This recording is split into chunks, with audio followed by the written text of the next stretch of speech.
and welcome to the last of the Consolidation of Power video lessons. So we've looked at the context of what we're trying to look at, we've looked at what he did. Now we're trying to bring them together in order to understand the overall question, which is how is Hitler able to make himself a dictator when, if you look at January 1933, everything was set against him? Well, the first thing to remember is he's not a complete dictator. If you remember this slide from the last lesson, he has control over some areas because they're dead, destroyed, or forced into consolidation.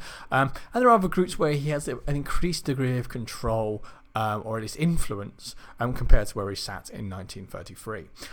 However, we're not talking about why does he have complete fear, tyranny, and totalitarian control, because he will never have that, and that's a real important question going forward. So what this question is asking is how is he able, though, to get to this situation? What is it that means that he can get to this situation? And something I've laboured and belaboured this entire session in the last three lessons is this is not about you naming individual things that he did and then saying this helped because it made people scared. What you need to do is you need to look at the broader themes. What is he doing on a sort of macro scale, on a thematic scale, on a category scale, to get these people in line, or at least a degree of increased control? And who is this particularly helping, and who is this particularly getting in line? And so what we don't want to focus on is what these paragraph on specifically the Enabling Act, the law for restoration of civil service, and so on, partly because there's about 23 things he does, and he can't have 23 paragraphs. But also because that's not really what's at issue here. What's at issue is how is he able to do the law for restoration of civil service? How is he able to do the Enabling Act? What is it about his leadership, about his rule, which makes it the case? So this question, we need to go through 3 separate stages in order to answer it. And so we're going to spend the first half of this lesson going through what those stages are, and then working out how we put these together as one particular answer. So number 1. First thing we need to think about is the specifics of what he did, and we looked through all the specifics in my lessons, and also in the previous video lesson. This here is the stages he did to create the dictatorship. The question is not what did he do to create the dictatorship in terms of stuff. It is how did he achieve these things? How was he able to make Dachau when FDR would not be unable to make Dachau? How was he able to make an Enabling Act when Mussolini was unable to make an Enabling Act? How was he able to do a Night-Long Knives when it didn't occur to Poincaré, although it would have probably been a really helpful thing for him, to make a Night of the Long Knives for his own party? And so what is it about the unique situation of Hitler, his skills, the situation of Germany, blah, blah, blah, blah, which makes these possible? This is the consolidation of power you're looking at. What we're asking is, how is he able to do these things? So what we should be using this stuff for is the evidence to show, look, he uses propaganda. For example, he uses propaganda for the Reichstag fire decrees, for the law for restoration of civil service, for Dachau, for Night-Long Knives, in order to make them happen, or make them happen in a way that is most advantageous. So while you should definitely look at the facts of what he does, this is only stuff to use as illustrators of the means, how he does this. So what we're focusing on is this stuff, and I've only given a few classic examples. We're going to go through more examples in a second, but basically looking at what is the sort of stuff that enables him to do this. For example, without the fear of communism, particularly the very, very clearly exploitative fear of communism, it's going to be very hard to see how many Germans would justify the existence of the Nazis getting an Enabling Act, getting the Reichstag fire decree, the Nazis being able to open Dachau. If there wasn't a fear of communism, Hitler would not be able to get away with these things, because remember, he has to trade on that fear of communism to get them. And so you can say without the fear of communism, a lot of the sort of terror side of stuff is really not going to happen. When it comes to Hitler's personal political sense, we can talk about his ability to work and manipulate the Catholics' Centre Party for the Enabling Act, but also for the Reichskonkordat and the law against the establishment of parties. As well as that, and how he's able to play the Night-Long Knives. And so what we're seeing at each point is he's able to get away with the stuff in Consideration 1, the story, because of these things here. And these are your paragraphs. paragraphs. So paragraph 1, Hitler relied extensively on the fear of communism, for example. For example, here, look at some stuff he does. There are some limits to the fear of communism. Without blah, blah, blah, blah, blah, this won't be helpful. This is where we should be focusing, and this is where we're going to be spending most of our time in the final slide here, when we talk about what we could be arguing. But bear in mind, if your paragraphs are not these, and instead are one of these, you have usually gone wrong. Finally, and this is more for those looking for this sort of secure A, top A star ones, is to point out that not all of these steps are equal.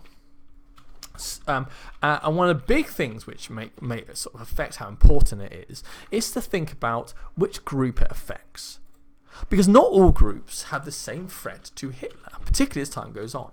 And so we could argue, you could make the argument that a particular set of stuff here, because it affects a very important group, for example, the army, the elite, are more important to allow him to consolidate power than one that helps affect a weaker group. So you might argue stuff like the Day of Potsdam, stuff like Hitler's response to the Night of Long Knives, stuff which are such as the early meetings he has with the army and industrialists, are more important, and that all relies on Hitler's political sense, than, say, the stuff when he's kicking in communist heads, because the communists are less of a threat in the Nazi regime. Although they seem more violent, in reality it is the Junkers that have much greater capacity to cause violence. So what we could argue is, when all throughout this is particularly powerful, or arguably less important, because these particular steps affect a group who's less or more important. So what makes a group important? Well, some groups should hopefully stand out. We should know that the elites are important. We should know that the Catholics are important to a lesser extent. Middle classes and masses are important. And people like the left, minorities, political, social, religious minorities are less important. And so Hitler can, for example, really use terror against the communists, because they are less powerful, they're less organised, they have less unity, they are more likely to be balanced and Hitler gains more than, say, if you use violence against the Junkers, which should almost very quickly lead to an army coup. So, first thing you've got to think about is, how much power do they have, the ability to get stuff done? Do they have sway of the economy over politics, like Hindenburg? Do they have sway over the military, like the Junkers and the army? Do they have a revolutionary potential, i.e. the ability to sort of cause a lot of problems when they rebel? For example, the masses and the their ability to almost get together and overthrow the state. So there are some groups who have lots of people in consolidated, concentrated points who will die for the cause, for example, the Catholics. There are some who probably have less revolution potentials, like small groups and minorities and poorly organised groups. So first thing I've got to think about is, how are they able to affect the state? And if they're more able to affect the state, more able to challenge Hitler, they're more of a threat. Therefore, if you consolidate them, it keeps you safer. If you are able to consolidate a group that was never a threat, is that impressive? If you're able to consolidate by buying off a group that can destroy you at the very whim, that has a bigger impact in your consolidation. Next thing to think about related to this is its size. Now, sometimes size is important. So, because the Catholics are a significant chunk of the German population, makes them a greater threat, whereas other religious groups, such as Jehovah's Witnesses and Jews, are less sort of populous in the German society, and therefore have less threats, and that links back to that revolutionariness. We can also argue some groups, such as the elites, are small, but still have a significant impact because of the tools at their disposal. The elites have the apparatus of the state, the army, the police, civil service at their disposal, which if they decide to turn against Hitler, would cause a lot of damage. So size in and of itself isn't enough to explain it. If you have a huge amount of tools at your disposal, means to sort of to have an impact on society, then obviously you can balance that. And so groups, the most powerful group would be a massive group that has massive tools, but they don't exist. And that's why two examples of the greatest threats to Hitler are the Catholics, who have significant size, and we're going to come on to it, unity, organisation, and disposition, and and the army / elites, who are small but have significant means through the use of armed force and so on to challenge Hitler. So that is the size and the impact. The next thing to think about, which is vital, is how organised and cohesive.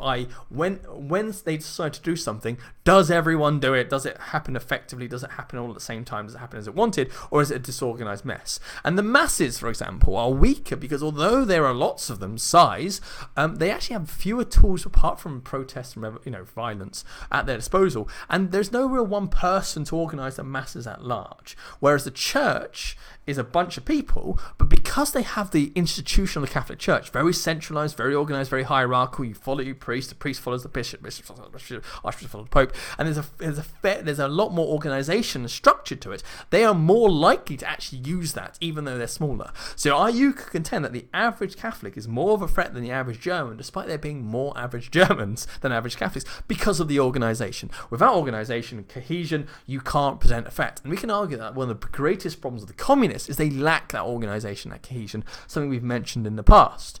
Another factor is, do they have unity? Now that's slightly different. Organisation, cohesion is, do you have a means to get stuff done? Unity is, do you believe you are one group? So we can say the masses, again, have a problem. The masses are one big body of people, technically, but in that you've got middle classes, petty bourgeois, you've got northerners, southerners, Protestants, Catholics, Jehovah's Witnesses, you've got city, rural, and because of that, not only do you not have a group to organise them all, they don't really, like when a worker from the Ruhr sees a farmer in Saxony saying something, they don't necessarily feel like they want to follow it. Whereas other groups, such as the elites and such as the Catholics, have a distinct identity. They see themselves as something. Often that's something which is separate to the Nazis, in some cases antagonistic to the Nazis. And because of that gives them a sense of we work together. If someone picks on you, I defend you. And that unity will lead to a lot of power, because it means that the Nazis are going to be far more scared about challenging them than if they are a single group who have loads and loads of different subgroups. So a good example of this, when we come on to resistance, the Catholic Church is always going to have far less attacks on it than the Protestant Church, because the Catholic Church is far more organised and far more unified than Protestantism, which is split between a couple of hundred churches. The last thing is disposition. You might have groups who are unified, who are organised, but aren't willing to use force. A good example is the SPD, who are quite large, have quite good organisation in the earliest before they're smashed to pieces by terror, and are quite unified. But they are unwilling to use violence because they don't want to be lumped in with the communists. So disposition is, are they willing to defend themselves? Are they willing to use force? And in both, for example, the Catholics and the elites case, they are both willing to do that for very different reasons. The elites' disposition to sort of resisting is they are always suspicious of Hitler. They see themselves as better of Hitler. They see Hitler as a tool, and they see themselves as having a natural right to rule. And therefore, that means they're more likely to go, hang on, I don't like that when Hitler does anything to challenge it. In addition, the Nazis are seen by many Catholics as an extension of the culture camp for the 1870s, where the Protestant North tries to destroy the Catholic South. And so Catholicism in Germany, all throughout its history, is always on the defensive, always on the we must look after our own, we must look after ourselves, there will be another culture camp, which means that they're more than willing to defend themselves when under attack. Compare that to other groups who are less willing to sort of put their head across the parapet or fight for their particular identity for whatever reason. It might be because they're too middle class and therefore disdaining violence. It might be because the political situation means that they don't want to be lumped in with communists. It might be because they don't really care that much about their particular identity, for example, aspects of rural Germans. And so what we need to think about in this is not only what Hitler does, but which of these have a particular impact in the most powerful groups in German society. And then corresponding to that, the ones of these which have a particular group in German society, which category they fit in. Obviously they'll fit in more than one, but you might say, well, a lot of the ones that hit the elites are political sense, and therefore political sense might be more important than it first seems. Once again, this is an ANA star thing. If you are concerned, just focus very much on the green and the orange. Ignore the blue for now. Okay, so what we are going to do then is look at the major factors: terror, fear of communism, propaganda, censorship, elites, role of Hitler, Nazi policies, also material interest, control of the state, and witness opposition, which helps Hitler get away with those. And I'm just going to give you a one-sentence or two-sentence summary of an argument one could make for each of those points. So for terror, we can argue that terror was vital in two cases. It helped completely remove the threat from within the party and the left and the unions, which couldn't be done in any other means, and therefore it's helpful to consolidate power amongst those groups, but also it's helpful to do two other things. Create an atmosphere of conformity amongst certain sections of the masses, groups such as the old SPD left, working classes, and even to some extent party members and members of the civil service, to stay in line and not resist Hitler. In addition, Hitler's use of terror is actually popular. So this is the Hitler terror is selective and therefore creates an atmosphere of conformity, but also it is popular. By targeting the communists so violently, but also so consistently, Hitler is able to give himself a justification to exist and get more power, such as the Enabling Act, the law for protection of German people. Thus, without the use of terror, Hitler doesn't really justify to the elites, particularly in Hindenburg, those powers. So we can say terror is important, therefore, in order to get Hitler legitimacy for his power, but also to remove certain threatening factions and create an atmosphere of conformity amongst those who weren't directly targeted, but have the feeling that they could be threatened or could be sent to Dachau if they cross the line. A good thing to balance terror is terror becomes counterproductive. Think about Night Long Knives. The reason Night Long Knives happens is because the terror gets out of control in the hands of the SA, and therefore we can say terror is good, but it does also become increasingly counterproductive, particularly the SA's terror from below, which actually harms the consolidation of power to some extent. The next factor is fear of communism. We can argue that the fear of communism is vital for the legal justification of everything Hitler does. Nothing Hitler really does is illegal. Everything is passed through approved legal channels.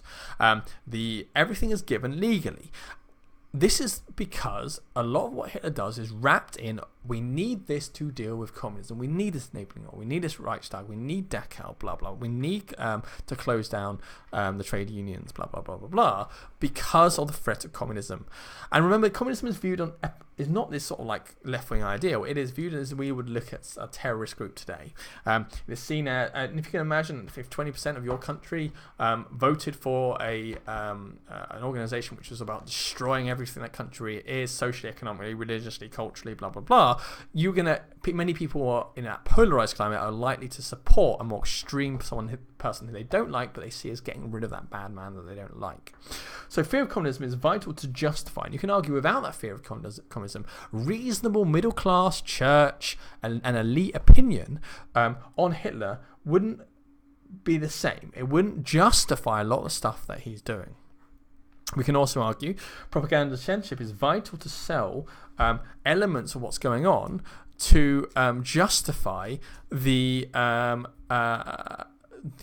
increased rise of power. We can say Hitler's use of propaganda around Night Long Knives, Hitler's use of propaganda around Reichstag fire decree, Hitler's use of propaganda about certain acts he is doing in regards to, in the anticipation of the Enabling Act, the existence of Dachau, are all calibrated and deliberate to send a particular message that Hitler wants it to see. And therefore will help encourage the image that Hitler is doing this legally, Hitler deserves more power, and you can argue without propaganda, it's hard to get the case to the masses to accept the rise in power that he has. You can argue the elites, with their position around Hindenburg as advisors to increasingly see now Hindenburg, but also their control of massive states, could at any point stand in Hitler's way.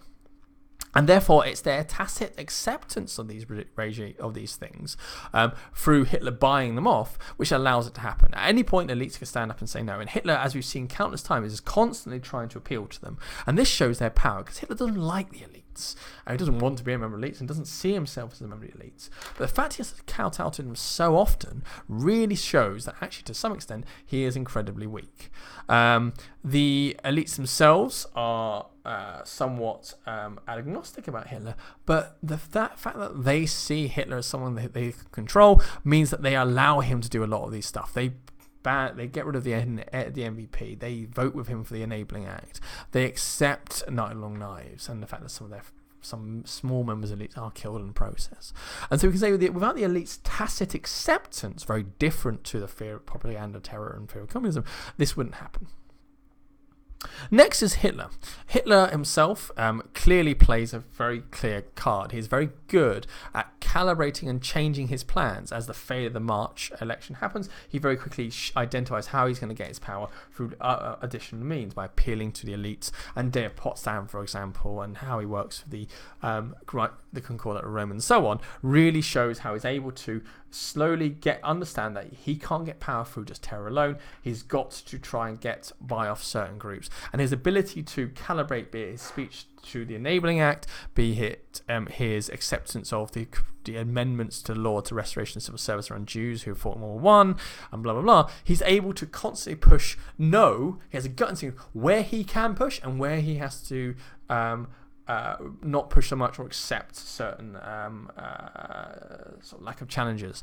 And therefore we can say, role of Hitler, Hitler is the one that shepherds through a very sophisticated and calibrated push in certain strategic areas, salesman, pitch, and so on. And Hitler's a linchpin behind a lot of these other factors. He is the one pushing for exploitation, the fear of communism, directing propaganda, calibrating the terror, and so on.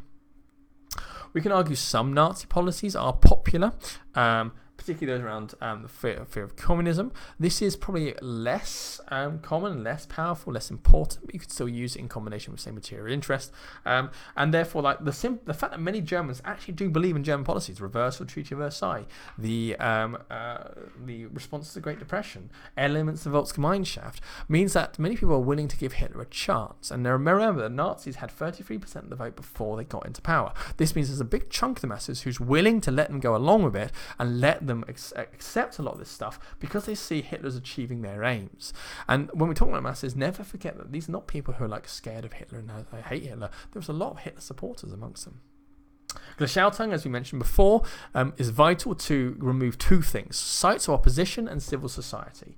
Sites of opposition are places where people can organise against you. By having Gleichschaltung, you reduce the ability to be comfortable, and the spaces where people can whisper and backstab against the Nazis and form a revolutionary organisation.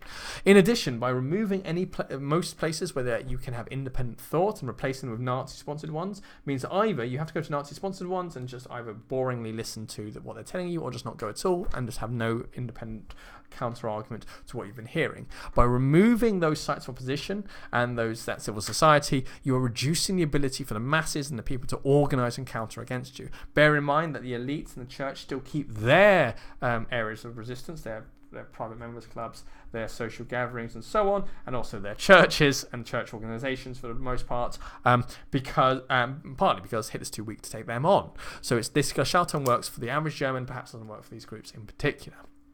Material interest is the idea that many Germans simply accept Hitler because he is improving the circumstances of Germany in two major ways. He's dealing with the depression, look at the law for the public works and employment law, but also he is dealing with the communist threat, who for many Germans is an existential threat.